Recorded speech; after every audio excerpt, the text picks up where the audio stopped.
여러분 안녕하세요. 저는 현재 이화여자대학교 커뮤니케이션 미디어학부 1학년에 재학 중인 재학생이고요. 오늘은 과외가 이제 처음 시작하시는 분들과 과외가 막막하신 분들을 위해서 이제 컨텐츠를 준비하게 되었습니다. 우선 첫 번째로 저는 현재 중학교 3학년 영어 과외를 맡고 있고 한지는 한 달 정도 됐어요. 이제 내일 고2 친구와 중3 친구 시범 과외 수업이 있는데 한번 어떻게 하는지 전반적으로 보여드릴 거예요. 1번 과외는 어떻게 구하셨나요? 지금 하고 있는 건 김과외라는 앱을 통해서 구했는데요. 사실 그 과외 어플 중에서는 수능고수와 김과외 그리고 당근마켓이 대표적으로 있는데 제 경험상으로 김과외가 가장 잘 구해지는 것 같아요. 김과외는 어떻게 진행되는 플랫폼이냐면 학생에게 선생님이 신청을 할 수도 있고 학생이 선생님에게 신청을 할 수도 있어요. 여기서 중요한 건 뭐냐면 어필 방법. 어필을 하는 것이 굉장히 중요하거든요. 그래서 자기 프로필을 쓰거나 어필하는 그런 메시지를 작성할 때 최대한 구체적으로 하는 게 필요해요. 그래서 만약에 경력이 있다면 어떤 학생이 성적을 어떻게 올렸다던가 아니면 경력이 없다면 나는 어떻게 공부했었는데 그거를 학생에게 어떻게 가르쳐 줄 수 있는지 그런 것들을 최대한 구체적으로 써서 보내면 성사되는 게 잘 되더라고요. 수능고수 같은 경우에는 프로필을 올려두면 학생이 신청을 해서 그 메시지를 주고받는 플랫폼이긴 한데 여기서 그 캐시를 써야 돼요. 수능고수는 캐시는 학생과 이야기하고 싶을 때 그 채팅을 이용하기 위한 지불해야 되는 금액인데요. 제가 알기로는 한 학생당 1,200원씩 내야 되는 걸로 알고 있어요.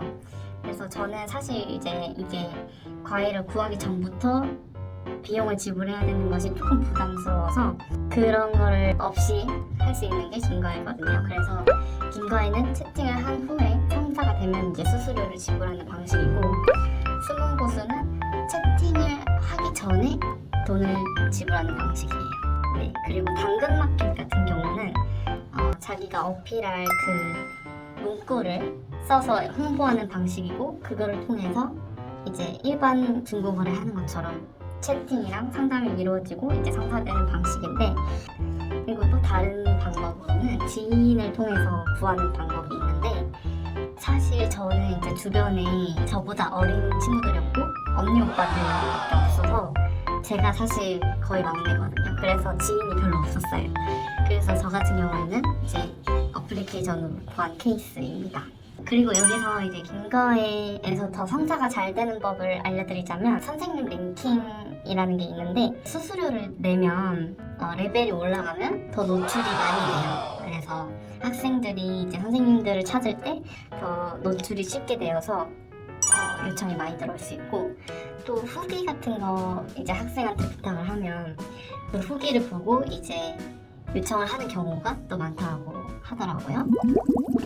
이제 만약에 이 앱이나 지인을 통해서 시범과외가 잡혔다 그러면 어떻게 하는지 두 번째 시범과외는 어떻게 준비하나요? 일단 우선 시범과외가 잡히면 장소가 중요한데 처음 만나는 거다 보니까 집보다는 이제 스터디 카페에서 스터디룸을 예약을 해서 거기서 만나는 게 가장 이제 덜 부담스럽고 그래서 이제 처음 갔다 했을 때 학생이 딱 들어오잖아요. 그래서 우선 이제 학생과 어색함을 풀기 위해서 질문을 하죠. 많이 일단 나이 그리고 이름 학교 어디 다니는지 그리고 과목의 성적은 어떻게 되는지 가장 약한 부분이랑 가장 잘하는 부분 그리고 저 같은 경우에는 좀 더 이제 어색함을 풀기 위해서 학생이 좋아하는 거 뭐 학생의 장래 희망 이런 걸 물어보면은 좀 친구들이 말을 하는데 이제 더 자연스럽게 되더라고요. 그 다음에 이제 간단한 테스트를 준비해 가면 되는데요. 어떻게 준비를 하냐 중학생 친구들 같은 경우에는 네이버에 영어 카페가 굉장히 많고 거기서 실력 테스트지를 참고를 해요. 그래서 영어 같은 거는 단어 같은 거를 시험을 주고, 두 번째는 문법 객관식도 있고 주관식도 있는 중3 친구들 같은 경우는 고1의 그 모의고사 있잖아요. 당시에 가장 따끈따끈한 고1 모의고사를 뽑아가서 거기서 한 5문제 정도 이제 풀게 시킵니다. 그 5문제는 주로 어떤 거를 하냐면, 첫 번째는 그 어법 29번 어법이고, 두 번째는 그 빈칸 문제 어려운 거 2문제, 그리고 순서 2문제, 이렇게 해서 5문제를 풀게 합니다. 테스트를 볼 동안 나는 뭘 하느냐, 선생님이 뭐 하냐면 학생이 어떻게 푸는지 일단 처음에 보고 관찰하다가 이제 좀 감이 조금 와요. 어느 정도의 실력인지. 그래서 그 실력에 맞는 교재를 빠르게 찾아봅니다. 그걸 정리를 해서 어떻게 이제 수업을 이어나갈 건지, 숙제는 뭘로 나가고 진도는 뭘로 나갈 건지, 그런 거를 머릿속으로 빠르게 이제 생각을 하는 겁니다. 시범 과외를 하기 전에 학생에게 그 기존에 풀고 있던 문제집이나 교과서를 준비해 오라고 요청을 하는 편입니다. 그래야지만 이제 내가 그거를 참고하고 그거를 계속 이어나갈 건지 아니면 처음부터 다른 교재를 할 건지 선택을 해야 되기 때문이죠.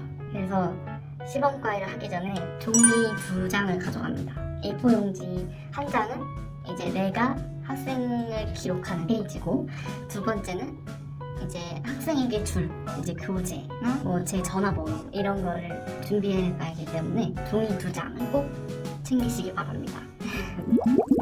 그래서 학부모님이 이제 들어오신다 하면은 이제 학부모님께 오늘 땡땡이가 레벨 테스트를 받고 사실 어느 정도 수준이다, 이렇게 객관적으로 말씀을 드려야 돼요. 그래서 어느 정도 수준이기 때문에 이런 거는 잘하지만 이런 부분이 아직 부족하다. 이 친구가 만약에 저랑 수업을 하게 된다면 이 부분을 어떻게 얼마만큼의 기간 동안 어떤 교재로 보충을 할 거입니다. 과외 비용에 대해서도 얘기를 하는 편인데요. 저 같은 경우는 지금 영어 수업을 하고 있고 중고등학생 위주로 하고 있는데, 중학생 같은 경우에는 1시간당 25,000원, 그리고 고등학생 경우는 1시간에 3만원 정도 이제 그렇게 시세가 형성이 되어 있다고 하더라고요. 학생이 되는 시간 굉장히 중요합니다. 수업을 언제 할 건지, 몇 번 할 건지, 일주일에 몇 번 할 건지, 그런 것들을 이제 상담을 하면 됩니다. 그다음 세 번째, 수업 과정은 어떻게 되나요? 딱 처음에 들어갔을 때 바로 이제 수업 시작하면 애가 지칠 수 있으니까 처음에는 이제 안부를 묻습니다. 오늘 어땠어? 오늘 뭐 학교에서 바로 온 거야? 잘 지냈어? 뭐 이런 식으로 안부를 묻고, 그 다음에 이제 쪽지 시험, 그냥 쪽지 시험을 이제 학생에게 보라고 이제 줍니다. 쪽지 시험은 뭐 지난 시간에 외우라고 했던 단어나 본문 그런 테스트지를 주고, 이제 저는 그 시간에 이제 학생이 숙제를 얼만큼 다 해왔는지 그런 거 확인을 하고 뭘 틀렸는지 보는 편입니다. 날에 숙제해왔던 거에 대한 질문을 받습니다. 뭐 몰랐던 거 있었어? 뭐 어려웠던 거 한번 말해볼까? 이런 식으로 이제 질문이 이제 다 끝나면 이제 그 다음에 진도를 제가 나가는 거죠. 제가 준비해왔던 것들 가르치는 그런 4단계로 진행을 하는 편입니다. 그 다음 5번. 그러면 수업 준비는 어떻게 하나요? 우선은 제가 지금 한 달 동안 내신을 진행을 하고 있는데, 내신 같은 경우에는 자료가 굉장히 중요해요. 그래서 학생이 이제 학원 다니는 친구들에 비해서 자료의 양이 부족하지 않도록 자료를 최대한 뽑아가는 편이고요. 사실 자료 같은 경우는 북보다컴이나 리그젠 포유, 영어 카페 그런 곳에서 이제 자료가 풍부하거든요. 그래서 저는 그런 사이트에 가입을 하고 자료를 직접 뽑아다가 주는 편입니다. 이제 진도 나갈 준비를 해야죠. 본문 같은 경우는 이제 본문 분석, 설명할 거를 그 본문 밑에 적고, 추가적인 문법이나 지문 그런 거를 설명을 할 준비를 하죠. 그래서 저 같은 경우에는 중얼중얼하면서 실제 가르치는 것처럼 이거는 나 네이버 B니까 A가 아니라 B다, 이런 거겠지? 이해됐어? 이런 식으로 준비를 합니다. 그리고 꼭 중요한 것이 수업 진도표를 만드는 것인데요. 내가 진도를 나갈 부분을 정리를 하고, 그리고 숙제를 내줄 부분, 이렇게 매 시간마다 정리를 하면 한눈에 보기 좋고 이제 얼마만큼 진도를 나가야 되는지 그런 게 딱 정리가 돼서 굉장히 유용합니다. 6번 과외를 했을 때 일어나는 상황들. 첫 번째는 이제 학생이 숙제를 안 해올 때 이때 되게 난감하거든요. 그래서 사실 혼내는 게 맞죠. 혼내는 게 맞는데 너무 이제 다그치다 보면 학생이 의욕을 약간 잃을 수도 있어요. 그러면은 이제 뭐부터 안 해왔는지 확인을 하고 학생이 숙제를 해와야 되는 동기를 줍니다. 선생님이랑 다음 달까지 여기 나가야 되는데 우리 학생이 여기를 다 안 해오면 이때까지 끝낼 수가 없잖아. 그래서 꼭 해와야 돼. 알겠지?